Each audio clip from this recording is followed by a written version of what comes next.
তার নাম মহেশবাবু। বয়স 38। 4 বছর হলো তার সঙ্গিনী পরপারে পাড়ি দিয়েছে। 3টে ছেলে। ছেলেরা নিজেদের কাজে কর্মে ব্যস্ত।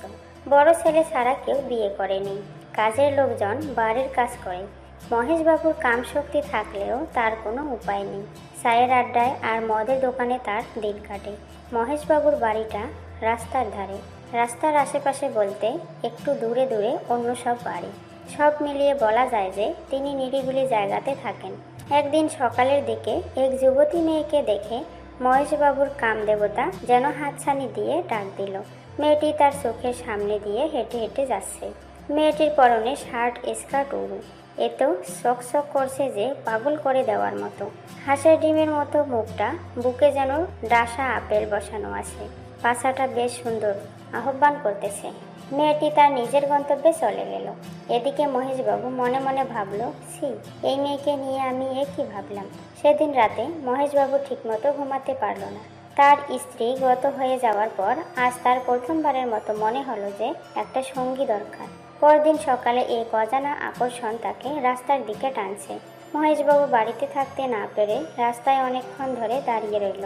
বেশ কিছুক্ষণ পর মেয়েটিকে দেখতে পেল। বন্ধুরা, সেই মেয়েটি হলাম আমি। আমাকে আসতে দেখে মহেশবাবুর কৌতূহল জাগলো যে কিছু একটা বলবে। যেই আমি তার কাছাকাছি আসলাম, অমনি বলতে শুরু করলো, এই যে নিবেদিতা, তোমার নাম কি? আমি বললাম, আমার নাম শ্রাবন্তী রানী। বাড়িতে সবাই রানী বলে ডাকে। মহেশবাবু বলল, তোমার মা কি বলে ডাকে? আমি মন খারাপ করেও মাথা নিচু করে বললাম, আমার মা নেই। মহেশবাবু বলল, আহ ভগবান, তা তুমি কোন ক্লাসে পড়ো? আমি ক্লাস 10-এ পড়ি। এই বলে আমি কোমর দোলাতে দোলাতে চলে গেলাম। আমি মহেশবাবুর মেয়ের বয়সের, তাই তিনি কি বলবে আর কি করবে ভেবে পাচ্ছে না। এমনভাবে প্রতিদিন টুকিটাকি কথাবার্তা চলতে লাগলো। বেশ কয়েক মাস পার হয়ে গেল। মহেশবাবু দেখলো আজ তার বাড়িতে কেউ নেই। তাই তিনি এই সুযোগ হাতছাড়া করতে চাইল না। রাস্তায় দাঁড়িয়ে আমার জন্য অপেক্ষা করতে থাকলো। সেই অপেক্ষার সময়টা খুব নিকটে আসলো। আমি ঠিক তার পাশে দিয়ে হেঁটে যেতে মহেশবাবু বলল, ওহে মহারানী, আজ আমার বাড়িতে একবার এসো তো, কথা আছে। আমি বললাম, আমার দিদি কি বাড়িতে আছে? বাবু বলল, হ্যাঁ, বৌমা তো আছে। আমি বললাম, আচ্ছা, যাবো একবার। উনি বলল, না না, এখনই আমার সাথে চলো। তার এই কথাতে আমি একটু অবাক হলাম। কি ব্যাপার মশাই, আমায় তার সাথে যেতে বলল কেন? ব্যাপারটা সন্দেহজনক লাগলো। আমি বললাম, না, দেরি হলে বাবা চিন্তা করবে। মহেশবাবু বলল, আরে দেরি হবে না, তোমাকে একটু পরে ছেড়ে দেব। আমি আর তেমন কিছু জিজ্ঞেস না করেই বললাম, ঠিক আছে, চলুন। মিনিট 10 হাঁটার পরেই তার বাড়ি পৌঁছালাম। এই প্রথম আমি তার বাড়িতে গেলাম। বাহ, বেশ সুন্দর বাড়ি। বাড়ির চেহারা দেখে বুঝতে পারলাম মহেশবাবুর প্রচুর অর্থ সম্পদ আছে। রুমে ঢুকতেই মহেশবাবু বলল, তুমি সোফায় বসো, আমি নাস্তা আর ড্রিঙ্কস আনছি তোমার জন্য। এই গরমে একটু গলা ভিজিয়ে নিলে মন ঠান্ডা হবে। আমি বললাম, ঠিক আছে, কিন্তু আমার পিস্তা তো দিদি কই? উনি বলল, আছে, পাশে কোথায় যেন গেছে। আমি বললাম, ঠিক আছে, যা করার জলদি, আমার দেরি হয়ে যাচ্ছে। ওদিকে মহেশবাবু ড্রিঙ্কসে এনে বলল, নাও, এইটুকু খেয়ে তুমি চলে যাও। আমি এবার সরল মনে খেতে লাগলাম। মহেশবাবু টিভি চালু করলো। দুজন মিলে দেখতে লাগলাম। একটু পরে আমি বললাম, আমার মাথাটা কেমন যেন ঘুরতেছে। মহেশবাবু বলল, এই তীব্র রোদে হেঁটে আসলাম তো, তাই হয়তো তোমার মাথা ধরেছে। ঠিক আছে, তুমি আমার কাঁধে মাথা রেখে টিভি দেখো, একটু পরে ঠিক হয়ে যাবে। ওদিকে বাড়িতে কেউ নেই, শুধু একটা কাজের মহিলা আছে। সেও আবার বাহিরে গরু ছাগলের খাবার দেয়া নিয়ে ব্যস্ত। এদিকে আমি আর মহেশবাবু রুমের মধ্যে বসে আছি। পাশের বাড়িগুলো বেশ তফাতে। মহেশবাবুর কাঁধে মাথা রেখে টিভি দেখতে লাগলাম। মহেশবাবু আমার চুল থেকে একটা সুগন্ধ অনুভব করতে লাগলো। মহেশবাবু হাতটা উড়ুতে রাখলো।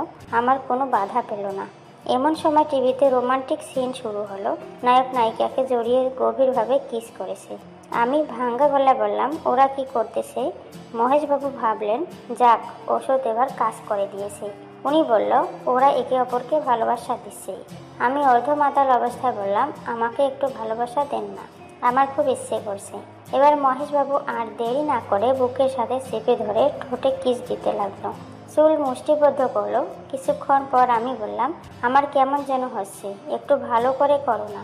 মহেশবাবু বলল, হ্যাঁ, আজ তোমাকে খুব ভালোবাসা দিব, সেই জন্য তো তোমায় এখানে নিয়ে আসলাম। এই বলে কোলে করে বিছানায় শুইয়ে দিল। কাপড় থেকে আমাকে মুক্ত করলো। আমি বললাম, আমার মাথা ব্যথা করতেছে, আমার মাথাটা একটু টিপে দাও। মহেশবাবু বলল, সমস্যা নেই, আজ তোমায় আমি স্বর্গের সুখ দেব। মহেশবাবু তার সোহাগ রাতে এত সুন্দর জিনিস পাননি, সত্যি এত সৌঢল আর কামুকি মেয়ে পাননি। উনি পাগলের মতো আপেল কচলাতে থাকলো, হাত দিয়ে মাথার চুলগুলো নাড়তে লাগলো। ওদিকে কাজের মেয়েটি কিছু বুঝতে পারল না। টিভিতে চলল হলিউড মুভি। মহেশবাবু এই বয়সে এই মুভি দেখে। এই বয়সে ছেলেরা এত এনার্জি পায় কোথা থেকে? এমন সব ভাবতে ভাবতে আমার চোখ বুঝে আসলো। এদিকে আমি কামাতুর হয়ে গেলাম। মহেশবাবু একবার বাহিরে গেল, বাহিরে কে যেন ডাকলো, তাকে বিদায় দিতে গেল। এদিকে আমি সোফাতে পড়ে রইলাম। জীবনের নতুন সুখ আর উত্তেজনায় ছটফট করতে লাগলাম। ফিরে এসে আমার মাথার কাছে বসলো। এবার মহেশবাবুর মাথাটা এমনভাবে চেপে ধরলাম যাতে কোনো মতে পালাতে না পারে। আমার মুখে চুমু দিতে দিতে বলল, এবার তোমায় আসল সুখ দেব।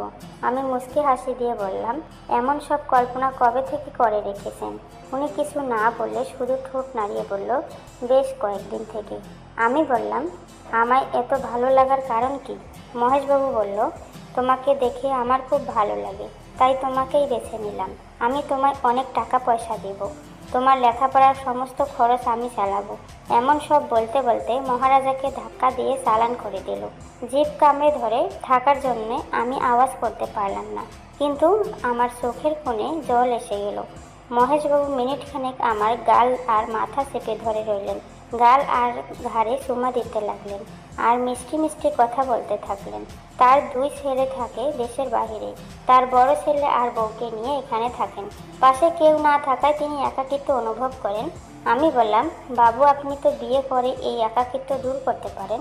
উনি মুচকি হেসে বলল, এই তো আমি তোমায় পেয়েছি, তুমি চাইলেই আমি তোমায় বিয়ে করব। এই বলে মহারাজাকে শেষ অবধি পৌঁছে দিল। আমি কেঁপে উঠে বললাম, এত শখ কেন? এই বয়সে আমার মতো একটা মেয়েকে বিয়ে করতে চান? কিন্তু আমি তো তোমায় বিয়ে করতে পারবো না, সমাজে আমাদেরকে গ্রহণ করবে না, আমার বাড়িতেও রাজি হবে না। মহেশবাবু বলল, তাতে কি, তোমায় আমি বিয়ে করে তোমাকে নিয়ে আসামে গিয়ে থাকবো। সেখানেও আমার আত্মীয় আছে, আর ওখানেও আমার বেশ জমাজমি আছে। তুমি চাইলে ওগুলো তোমার নামে লিখে দিব। মেয়েদের মন অনেক লোভী, তাই আমিও এই লোভ সামলাতে পারলাম না। আমি একটু খুশি নিঃশ্বাস ফেলে বললাম, আচ্ছা আমি ভেবেচিন্তে পরে তোমায় জানাবো, এখন অত্যন্ত ছেড়ে দাও, আমার ভেতরে খুব ব্যথা করছে। মহেশবাবু বলল, এখানে ভেবে দেখার কি আছে? তুমি যদি চাও আজকে আমরা অগ্নিকে সাক্ষী রেখে পুরোহিতকে ডেকে এনে বিয়ে করব। কোনো লগ্নের প্রয়োজন নেই। ওসব লগ্ন টগ্ন দিয়ে কি হবে? রাধা কৃষ্ণ যখন প্রেমে বিভোর ছিল তখন কি তারা কোনো লগ্নের অপেক্ষা করেছিল? চাহিদার প্রয়োজনে সব কিছু সহজ করে নিতে হয়। মহেশবাবু কোনো কথা না শুনে তার বিস্ফোরিত যন্ত্র চালাতে থাকলো। আমি শুধু ভালোবাসার অপার সুখে আনন্দের ধ্বনি তুলতে লাগলাম। মহেশবাবু আনন্দে পাগল হয়ে আরও খেপাটে হয়ে সমস্ত শক্তি দিতে লাগলো। এক সময় আমি তৃপ্তির চূড়ান্ত পর্যায়ে পৌঁছে গেলাম। মহেশবাবুকে বুকের সাথে জাপটে নিলাম। 15 থেকে 25 মিনিট খেলার পর মহেশবাবুর আউট হলো। সে নিস্তেজ হয়ে আমার বুকের উপর শুয়ে পড়লো, কিন্তু আমার তো এখনও খেলার শক্তি আছে। আমি বললাম, কি হলো, শুয়ে পড়লে কেন? মহেশবাবু হাঁপাতে হাঁপাতে বলল, শুধু আমি শুয়ে পড়িনি গো, সেই সাথে ওটাও শুয়ে পড়েছে। যাই হোক, এখন আর আমার দ্বারা সম্ভব না। আজ এইটুকু ভালোবাসা নিয়ে শান্ত থাকো, বিয়ে পর্যন্ত অপেক্ষা করো। আমার একটু অন্যরকম লাগা শুরু হলো, তবে নিজেকে অনেকটা ফ্রেশ লাগলো। একটু পরে মহেশবাবু বাহিরে চলে গেল। আমি ফ্রেশ হয়ে তার পিছু পিছু যেতে লাগলাম। উনি আমাকে বাড়ি অবধি এগিয়ে দিল। আমি বাড়ি এসে ধরাস করে শুয়ে পড়লাম। শরীর ক্লান্ত হয়ে পড়লো, পেটের ভেতর কেমন জানি শুরু হলো। আসলে ভেতরে দিয়েছিল, তাই বিছানায় এপাশ ওপাশ করতে করতে এক সময় ঘুমিয়ে পড়লাম।